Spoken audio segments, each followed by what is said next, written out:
Halo semua, bertemu lagi dengan saya Rogate Silitonga dengan NIM 20250510640045. Saya dari jurusan Farmasi Universitas Cendrawasih. Di sini saya akan membahas satu topik tentang apa sih yang disebut dengan karbohidrat. Nah, pada topik karbohidrat kali ini saya akan menjelaskan dengan bantuan media yang berupa pamflet. Pernahkah teman-teman merasa lemas atau sulit konsentrasi ketika belum makan nasi? Itu bukan sekedar kebiasaan, tetapi itu adalah sinyal dari tubuh kita. Nah, di pamflet ini kita akan membedah tentang mengapa karbohidrat sangat vital, apa saja jenisnya, dan bagaimana cara memilih sumber energi yang tepat agar kesehatan kita tetap optimal. Karbohidrat sumber energi utama tubuh. Karbohidrat adalah senyawa polihidroksialdehid atau polihidroksiketon. Penyebutan ini menegaskan bahwa karbohidrat itu adalah bukan sekedar gula, tetapi secara kimiawi adalah senyawa organik yang terdiri atau yang kaya akan gugus OH atau alkohol dan memiliki satu gugus fungsional aktif yang disebut dengan aldehid atau keton. Dan perbedaan gugus inilah yang membuat glukosa dengan fruktosa itu memiliki kemanisan dan cara metabolisme yang berbeda di dalam tubuh. Berdasarkan struktur molekulnya, karbohidrat itu dibagi menjadi 4 jenis utama, yaitu monosakarida, disakarida, oligosakarida, dan polisakarida.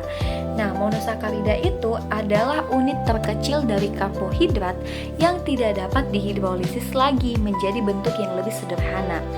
Disakarida itu adalah gabungan antara dua monosakarida yang terjadi ketika adanya reaksi kondensasi yang melepaskan molekul air sehingga terbentuk ikatan yang disebut dengan glikosidik. Yang ketiga yaitu oligosakarida.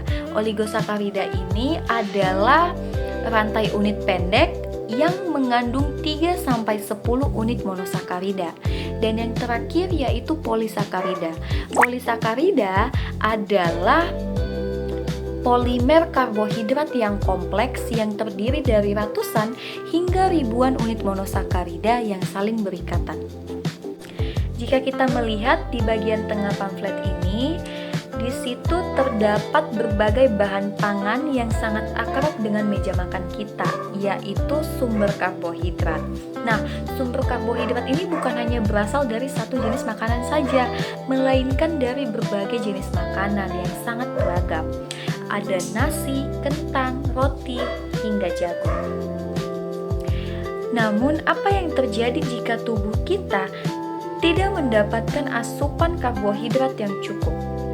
Tanpa bahan bakar utama ini, tubuh kita akan mengalami gangguan fungsi yang signifikan seperti yang tertera pada bagian dampak di pamflet ini. Dampak kekurangan karbohidrat itu berupa kehilangan sumber energi utama, penurunan fungsi otak, dan ketosis atau pembakaran lemak berlebih. Nah, dampak yang pertama yaitu kehilangan sumber energi utama.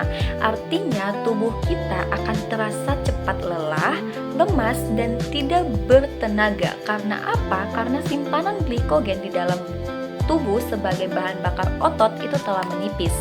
Yang kedua yaitu penurunan fungsi otak atau brain fog, di mana otak kita ini sangat bergantung pada glukosa.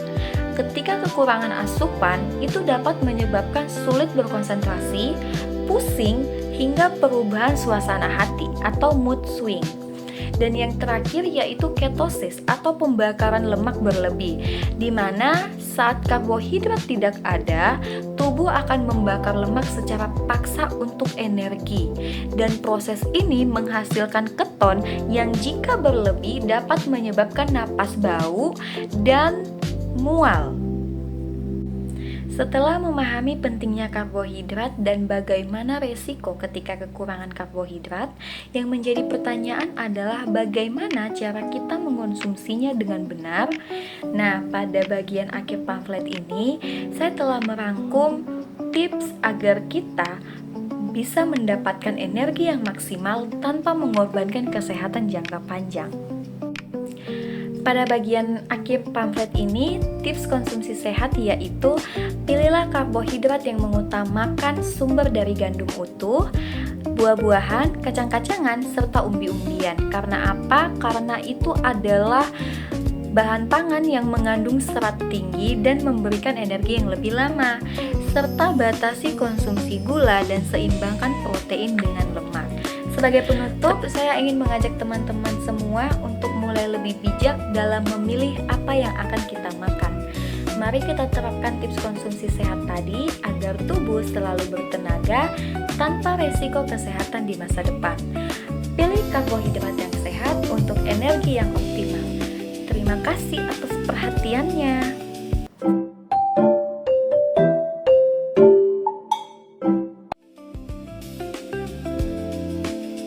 Nah, di dalam jurnal tersebut dibahas bahwa karbohidrat itu adalah molekul penting yang berfungsi sebagai sumber energi utama, komponen struktural, dan berperan dalam proses pensinyalan sel dan metabolisme tubuh. Nah, dalam tubuh kita, karbohidrat itu dicerna menjadi monosakarida seperti glukosa, di mana monosakarida yang seperti glukosa ini kemudian diatur kadarnya oleh hormon insulin. Dan ketidakseimbangan metabolisme karbohidrat itu dapat menyebabkan berbagai penyakit. Nah, ketidakseimbangan metabolisme tadi itu kan dapat menyebabkan berbagai penyakit, terutama adalah diabetes mellitus.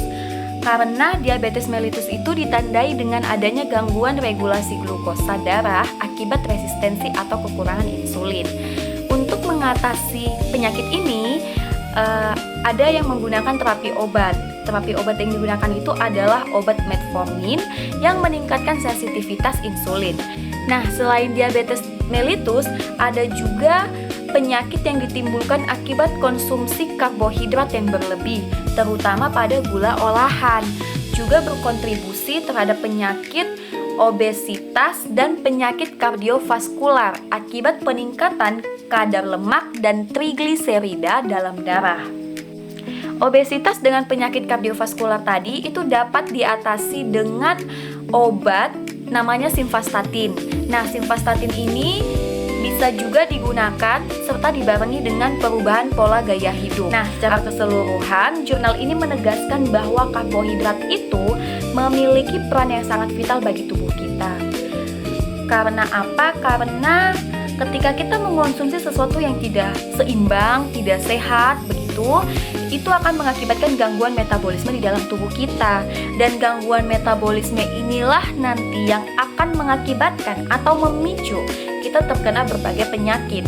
Sehingga kita diperlukan pengelolaan melalui pola makan sehat, pola gaya hidup sehat, aktivitas fisik, dan terapi obat yang tepat ketika kita terkena penyakit.